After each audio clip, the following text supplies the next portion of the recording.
Hello friends, welcome to Sartashma classes. Today we'll solve English section of HP Patwari exam question paper 2015 तो उसका English section हम solve करेंगे जैसे हम पहले करते आए हैं। तो आइए स्टार्ट करते हैं। First question, choose the correct article from the options given below. ये डायरेक्शंस हैं फॉर क्वेश्चन नंबर 1 to 3। तो पहले 3 क्वेश्चंस आर्टिकल पर बेस्ड हैं। आपने चूज़ करना है correct article. I heard noise, I heard the noise, I heard a noise, I heard an noise, none of these. तो इसका करेक्ट ऑप्शन होगा B, I heard a noise. मैंने एक आवाज़ सुनी। Next question, he is heir to the throne. Heir होता है उत्तराधिकारी, थ्रोन गद्दी, तख्त। अब एक तो इसकी प्रोनाउंसिएशन आपको मालूम होनी चाहिए, ये हेयर नहीं है, एयर है। लेकिन यहाँ पर ए या एन हमारी ऑप्शन नहीं है जिसमें हमें चूज़ करना पड़े कि ए आएगा या एन आएगा, बिकॉज यहाँ पर आपकी करेक्ट ऑप्शन होगी the, B part. He is the heir to the throne. तो यहाँ पर द हमने क्यों यूज़ किया, क्योंकि ये एक स्पेसिफिक, एक विशेष व्यक्ति के बारे में कहा जा रहा है और कोई भी उस थ्रोन का उत्तराधिकारी नहीं है। ही इज़ द हेयर, वही केवल एक है जो उत्तराधिकारी है, इसलिए हम लगाएंगे D. He is the heir to the throne. So आपकी ऑप्शन होगी part B. Next question,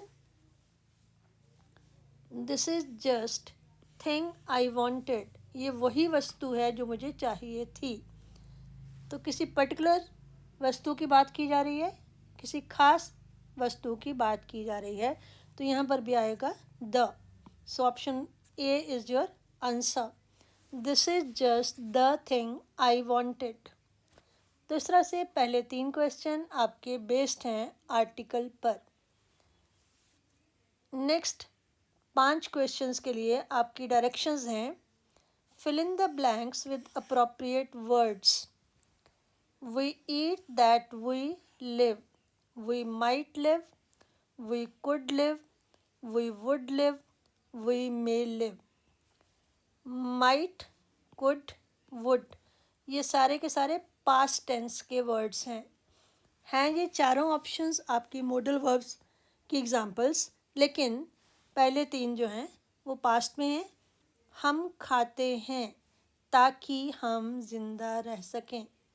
We eat that we may live। अगर पास्ट का होता कि हम ऐसा करते थे तब हम might, could, would लगाते, लेकिन यहाँ पर प्रेजेंट में है हम खाते हैं, तो इसलिए आएगा may। नेक्स्ट है, there is hope of is recovery. Recovery उसकी इलाज होने की, उसके ठीक होने की, बीमारी से ठीक होने की आशा। तो वर्ड्स कौन से दिए हैं, there is little hope of his recovery, there is a little hope of his recovery, there is the little hope of his recovery, there is none of these. तो बेसिकली आपने देखना है लिटिल, अ लिटिल और दी little में से difference. Little होता है no, there is no hope of his recovery. A little, there is a small bit of hope of his recovery. और द लिटिल, जो भी थोड़ी है, तो यहाँ पर आएगा there is little hope of his recovery. तो आपका A option, there is little hope of his recovery. और भी इसमें आपको जो वर्ड हेल्प कर सकता है, होप। होप जो है दैट इज़ अनकाउंटेबल नाउन, और अनकाउंटेबल नाउन के साथ लगेगा लिटिल, ना कि ए लिटिल। उसके बाद है question number 6, Harry is the boy in the class. The lazy boy, the lazier boy, the laziest boy, none of these. The जब लगता है तो उसके साथ लगती है हमारी third degree of comparison, laziest, ये रूल है। सो आपका ऑप्शन आएगा लेजीएस्ट, सबसे सुस्त।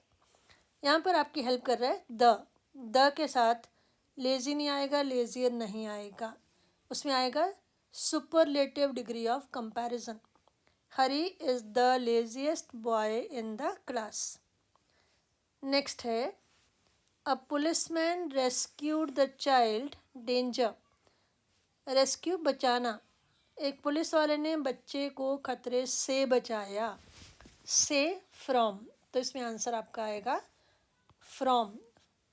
To danger, into danger, on danger नहीं आएगा, ये एक प्रेपोजिशन का क्वेश्चन है, इसमें आएगी preposition from.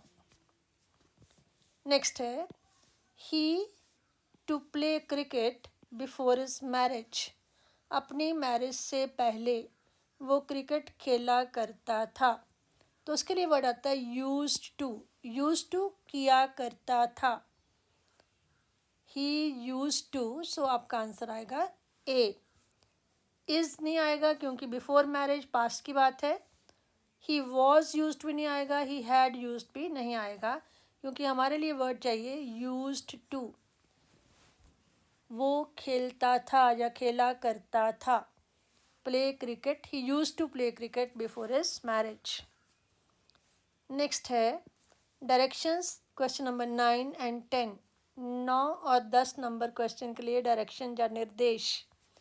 Fill in the blanks with appropriate preposition, तो इसमें आपने बननी है preposition. He is married with my cousin, to my cousin, from my cousin, in my cousin, तो ये आपने याद रखना है, मैरिड टू आएगा ना कि with. He is married to my cousin, उसकी मेरी कज़न से शादी हुई है। नेक्स्ट है we should rely our own efforts. Rely on या रिलाई अपॉन, निर्भर करना, हमें अपनी कोशिशों पर डिपेंड करना चाहिए। तो रिलाई यहाँ पर अपॉन नहीं है तो ऑन, तो आपका ऑप्शन होगा ए। सॉरी, इसके लिए आपको आर्टिकल्स, प्रपोजिशंस, इनकी प्रैक्टिस होनी चाहिए।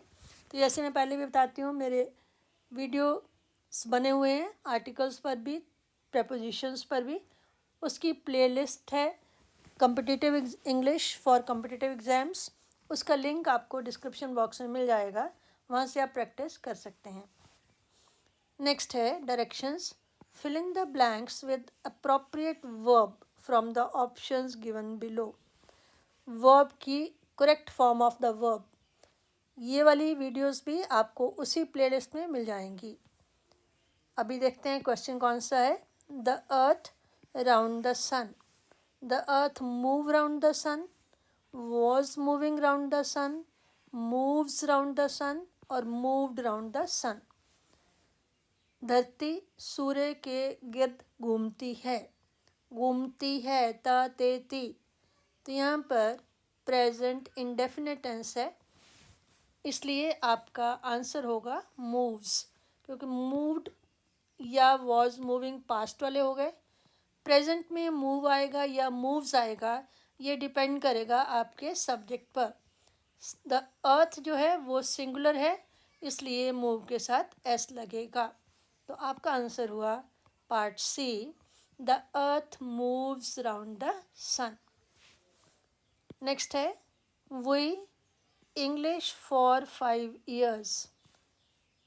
फॉर और सिंस कहाँ पर लगता है? प्रेजेंट परफेक्ट कंटिन्यूस टेंस में। तो प्रेजेंट परफेक्ट कंटिन्यूस तो हमें मालूम हो गया, तो उसमें लगेगा we study English, we are studying English, we was studying English, we have been studying English.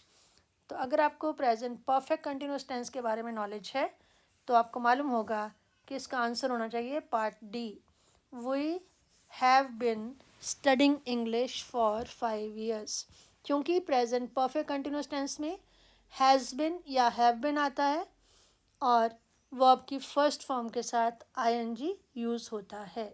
तो हैव बिन यहाँ पर है हमारे पास और स्टडी के साथ आईएनजी भी लगा हुआ है। Next question, Complete the proverb by choosing the correct option. Idioms and proverbs for base question. इसमें केवल आपको पूरा proverb पता होना चाहिए. All that glitters is not iron, is not silver, is not gold, is not copper. तो अगर आपने ये proverb सुना है तो आपको मालूम होना चाहिए आंसर होगा part C. All that glitters is not gold, meaning हर चमकने वाली वस्तु सोना नहीं होती. इसी तरह से नेक्स्ट है, it is never too late to defy, to mend, to deny, to disobey. Defy होता है चैलेंज करना, मेंड होता है रिपेयर करना, डिनाई होता है मुकरना, डिसोबे होता है आज्ञा का पालन ना करना. लेकिन मुहावरा है it is never too late to mend. तो आपका आंसर हो गया पार्ट बी. इसका मीनिंग ये होता है कि अगर आपने कोई गलती की है तो उसको सुधारने में कभी भी देरी नहीं होती, आप कभी भी उसको सुधार सकते हैं. It is never too late to mend. तो ये दो क्वेश्चंस थे आपके प्रोवर्ब पर बेस्ड. उसके बाद है स्पेलिंग्स पर based question. Choose the word which is spelled correctly. Correct spellings word है डायरिया. डायरिया होता है दस्त लगना. अब उसके एग्जैक्ट स्पेलिंग जो हैं पार्ट सी है DIARRHOEA.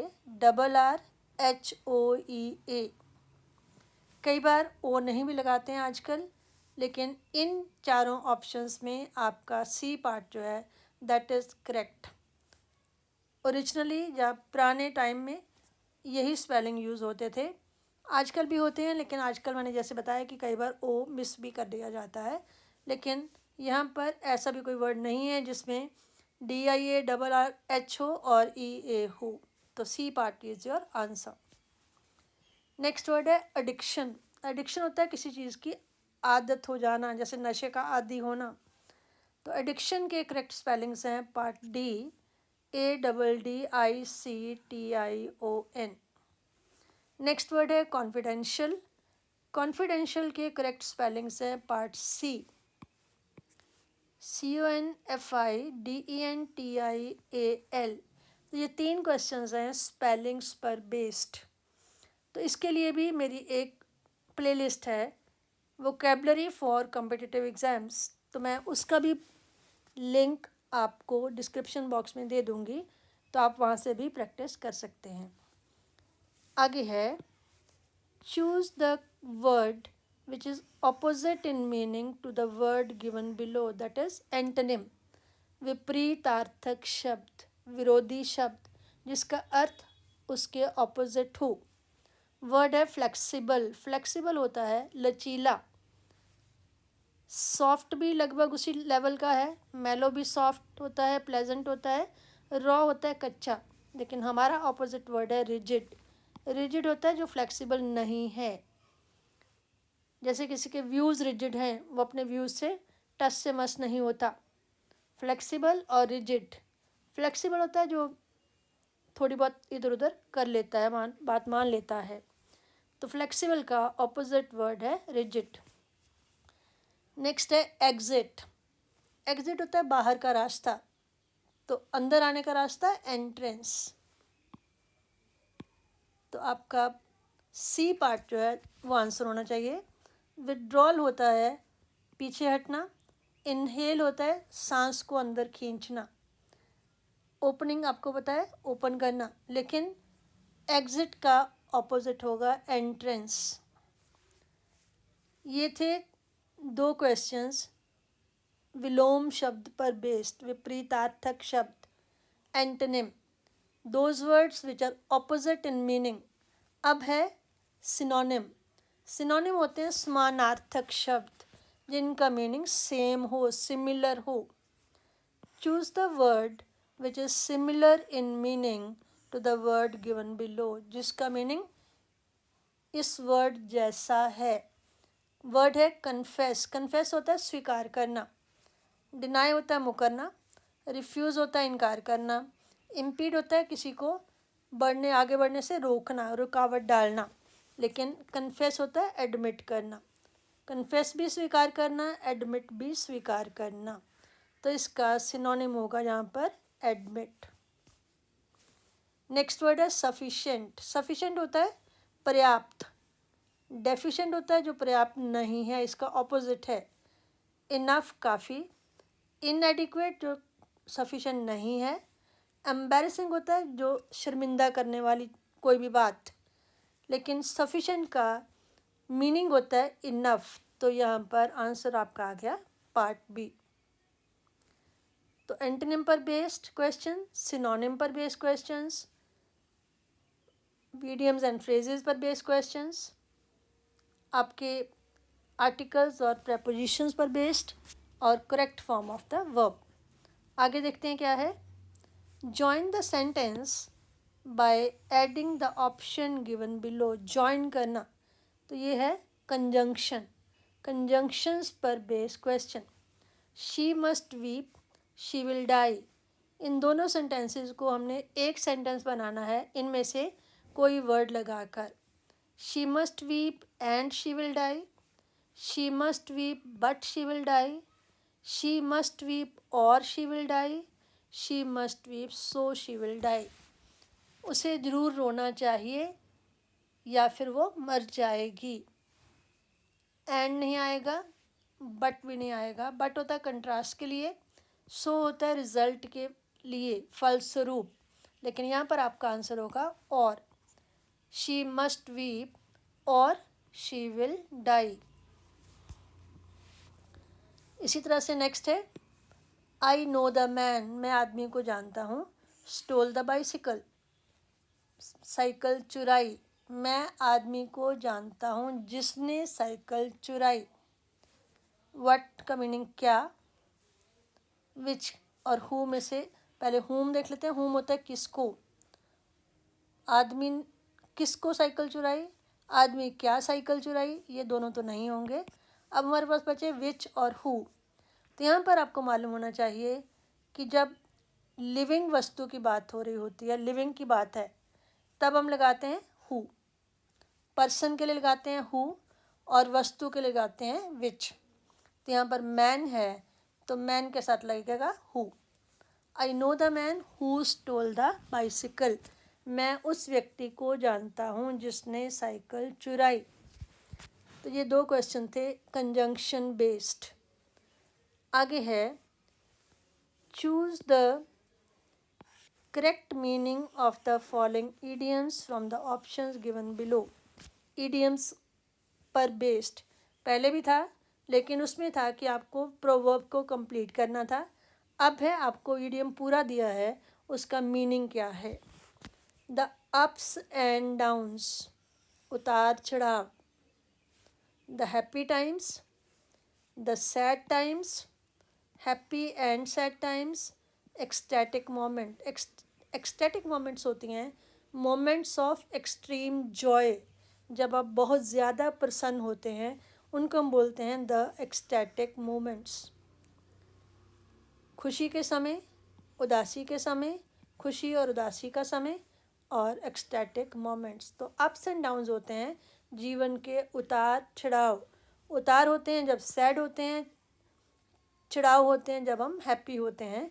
तो आपका आंसर होता है part C, ups and downs, the happy and sad times.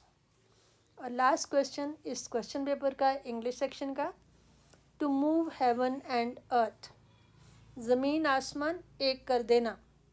इसका मीनिंग होता है अपनी तरफ से हर कोशिश करना, हर संभव कोशिश करना।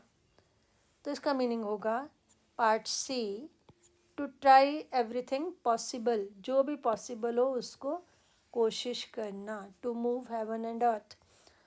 और क्या वर्ड्स मीनिंग दिए हैं, to bring disaster, to cause calamity.